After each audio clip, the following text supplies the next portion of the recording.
Hello friends, this is Raj Yadav and welcome back to Chalak study YouTube channel. तो friends, इस series में हम लोग सीटेट पेपर 1 के लिए ईवीएस कंप्लीट कर रहे हैं। तो इस सीरीज़ में हम लोग ईवीएस का हर एक चैप्टर देखेंगे जिसमें से एग्ज़ाम्स में क्वेश्चन बन जाते हैं। सबसे पहले हम लोग एनसीईआरटी पर पूरा कवरेज करेंगे। ठीक है, पूरा कवर करेंगे एनसीईआरटी को, जो कि 3 से 5 तक पढ़ना ज़रूरी होता है, आप सबको पता होगा। तो हम लोग पूरा जो एनसीईआरटी है क्लास 3 से क्लास 5 तक पूरा ईवीएस कंप्लीट करेंगे एनसीईआरटी का, और उसके बाद जो भी ज़रूरी चैप्टर्स हैं और जो भी ज़रूरी टॉपिक्स हैं उनको एनसीईआरटी कवर करने के बाद स्टार्ट करेंगे। तो आज जो है क्लास 9 है, इससे पहले हम लोगों ने 8 क्लास कर चुका है। अगर आप लोगों ने उन वीडियोस को अभी तक नहीं देखा होगा तो नीचे डिस्क्रिप्शन बॉक्स में आपको लिंक मिल जाएगा, पूरी क्लास को आप एक साथ देख सकते हैं। हमारी कोशिश ये रहेगी कि आपकी इतनी तैयारी हो जाए कि आप लोग ईवीएस में पूरे 30 में से 30 नंबर भी ला सकते हैं, क्योंकि ईवीएस के क्वेश्चन बहुत ज़्यादा मुश्किल नहीं होते हैं। ठीक है, ईवीएस जो है नंबर गेन करने के लिए बहुत ही इंपॉर्टेंट सब्जेक्ट होता है सीटेट के लिए। तो चलिए आज के इस क्लास को हम लोग स्टार्ट करते हैं। तो जैसे कि आप सबको पता है, चैनल को आप सब्सक्राइब कर लीजिएगा अगर पूरी क्लास आपको बिल्कुल टाइम टू टाइम चाहिए। इसके अलावा अगर वीडियो पसंद आता है तो लाइक और शेयर आप लोग ज़रूर कर दीजिएगा। एक काम और करना है, टेलीग्राम चैनल ज्वाइन कर लेना है, वहाँ पर इंपॉर्टेंट पीडीएफ आपको टाइम टाइम पर मिलते रहते हैं। टेलीग्राम चैनल का लिंक डिस्क्रिप्शन बॉक्स में भी मिल जाएगा। इसके साथ ही आप लोग टेलीग्राम में ये चैनल का नाम सर्च कर लेंगे तो आपको जो है चैनल मिल जाएगा। अगर आपकी मर्ज़ी हो तो आप मुझे इंस्टाग्राम पर भी फॉलो कर सकते हैं। अगर आपकी कोई डाउट है, कोई क्वेरी है तो आप मुझे वहाँ डायरेक्ट मैसेज भी कर पाएंगे। चलिए आगे बढ़ते हैं, आज का क्लास स्टार्ट कर लेते हैं। तो आज का जो टॉपिक है, सबसे पहला टॉपिक है वो है पानी कहीं ज़्यादा कहीं कम। तो इसके बारे में कुछ इंपॉर्टेंट टॉपिक्स दिए हुए हैं। आप लोग को करना यह है कि वीडियो देखते चलिए और अपने नोट्स बनाते चलिए। नोट्स आपके बहुत काम आएंगे एग्ज़ाम से कुछ दिन पहले। ये नोट्स ही ऐसे चीज़ हैं जो जिनको पढ़ के जाने से आपके नंबर में जो है वृद्धि हो सकती है। चलिए देखते हैं। सबसे पहला पॉइंट ये है कि नाल मड्डा, ठीक है, ये आ की मात्रा यहाँ लगा लीजिएगा, प्रिंटिंग मिस्टेक है। नाल मड्डा आंध्र प्रदेश में है। सबसे पहला टॉपिक ये लिखिएगा, नाल मड्डा एक जगह का नाम है जो कि आंध्र प्रदेश में है। होलगुंडी कर्नाटक में है, इसको भी याद रखिएगा। कई बार जो है सही जोड़ी मिलाने के लिए दे दिया जाता है इन जगहों के और इनके राज्य के नाम से। ठीक है, तो नाल मड्डा आंध्र प्रदेश में है, होलगुंडी कर्नाटक में है। होलगुंडी में बच्चों की पंचायत को भीमा संघ कहा जाता है। होलगुंडी में एक खास बात यह है वहाँ की पंचायत की कि वहाँ बच्चों की पंचायत भी होती है साथ में, तो उसको भीमा संघ कहा जाता है। ठीक है, याद रखिएगा, ये भीमा संघ से कई बार क्वेश्चन पूछा जा चुका है। फिर नेक्स्ट टॉपिक है, पानी की टंकी को साफ़ करने का कदम भीमा संघ के बच्चों ने उठाया था। तो पानी की टंकी को साफ़ करने का जो कदम है वो भीमा संघ के बच्चों ने उठाया था। इसके पीछे एक कहानी दी हुई है एनसीईआरटी में, छोटी सी कहानी है, शॉर्ट में मैं आपको बता देता हूँ। भीमा संघ का नाम आपको याद रखना है। ठीक है, तो भीमा संघ बच्चों की एक पंचायत है। पूछ लिया जाएगा कि भीमा संघ क्या है, 4 ऑप्शन दिए जाएंगे, उसमें रहेगी बच्चों की पंचायत। तो ये राइट आंसर होगा, इसको आपको टिक मारना है। तो एनसीईआरटी में एक छोटी सी कहानी दी गई है, बच्चों ने उठाया पहला कदम। यहाँ पर कहानी में कुछ इस तरह से दिया गया है कि कर्नाटक के होलगुंडी गांव में लोगों को पानी की कमी की आदत पड़ गई थी बारिश के दिनों में। ठीक है, वहाँ पानी की कमी अक्सर रहा करती थी, तो बारिश के दिनों में कुओं में पानी रहता था। पिछले 3 सालों में बारिश की कमी से वहाँ सूखा पड़ गया।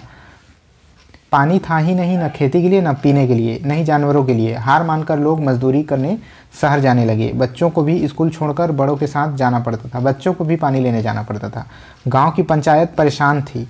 सब लोगों ने इसके बारे में बात की। इस गांव की पंचायत की एक बहुत खास बात है, इस पंचायत में बड़ों के साथ बच्चे भी हैं। बच्चों की इस पंचायत का नाम है भीमा संघ। ठीक है, तो इसको याद रखिएगा, क्या है, बच्चों की पंचायत का नाम है भीमा संघ।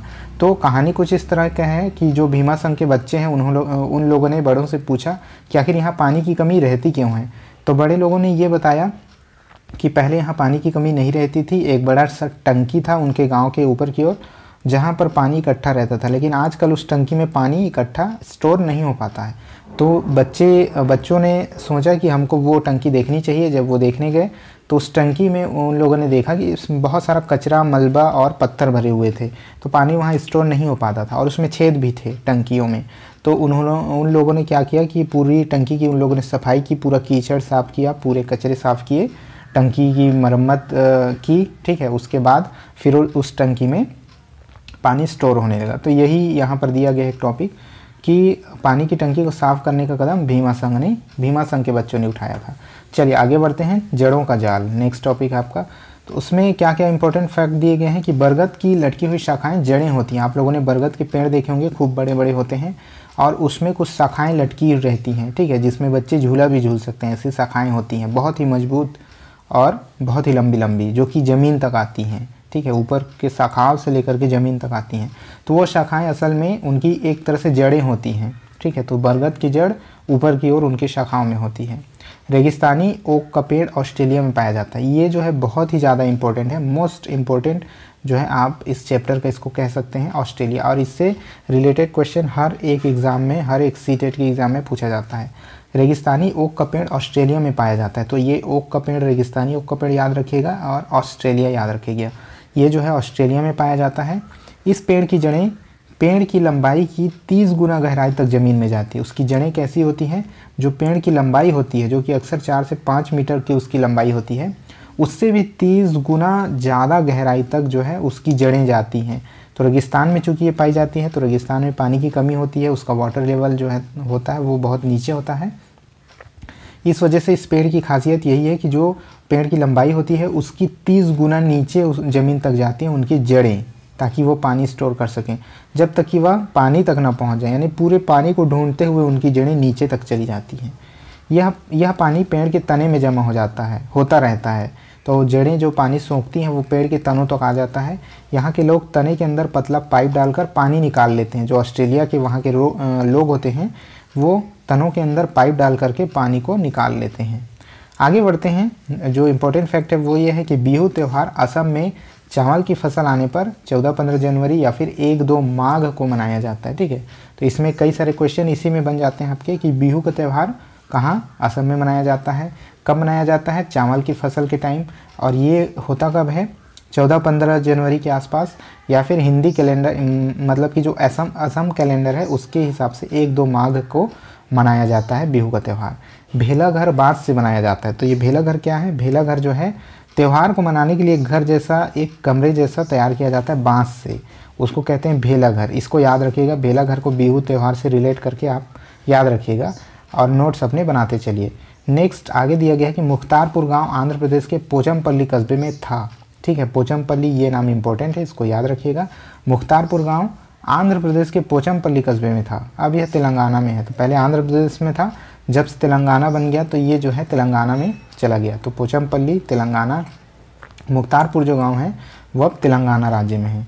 नेक्स्ट, यहाँ का पारंपरिक व्यवसाय कारपेट, खिलौने, इत्र आदि बनाना है। तो ये पोचमपल्ली की बात की जा रही है, ठीक है। पोचमपल्ली की जो है पारंपरिक व्यवसाय क्या है? कारपेट, खिलौने और इत्र आदि बनाना है। आंध्र प्रदेश साड़ी के लिए प्रसिद्ध है। पोचमपल्ली कलमकारी साड़ियाँ वहाँ होती हैं। ये जो है साड़ियों के प्रकार हैं, पोचमपल्ली साड़ियाँ और कलमकारी साड़ियाँ। तो ये पोचमपल्ली जगह के नाम से पड़ा है और पोचमपल्ली जो है आंध्र प्रदेश में है, इस वजह से इस साड़ी का नाम पोचमपल्ली रखा गया है। आगे बढ़ते हैं नेक्स्ट। तो चलिए ठीक है, थैंक्स फॉर वॉचिंग। आज के लिए इतने ही टॉपिक्स थे, इतने ही इम्पोर्टेंट फैक्ट्स हैं जिनका आपको नोट्स बना लेना है, क्योंकि ये सारे के सारे टॉपिक्स आपके नोट्स के रूप में एग्ज़ाम के लिए बहुत ही हेल्पफुल साबित होंगे। तो आई होप ये सेशन आपको पसंद आया होगा। इसके अलावा आप टेलीग्राम चैनल ज्वाइन कर लीजिएगा, वहाँ पर से आपको इसकी PDF मिल जाएगी, ठीक है। अगर PDF में देर हो जाती है आप लोग कमेंट कर दिया कीजिए और उसके बाद मैं PDF टेलीग्राम चैनल पर अपलोड कर दूँगा। इस वीडियो में इतना ही था, मिलते हैं नेक्स्ट वीडियो में, तब तक के लिए जय हिंद।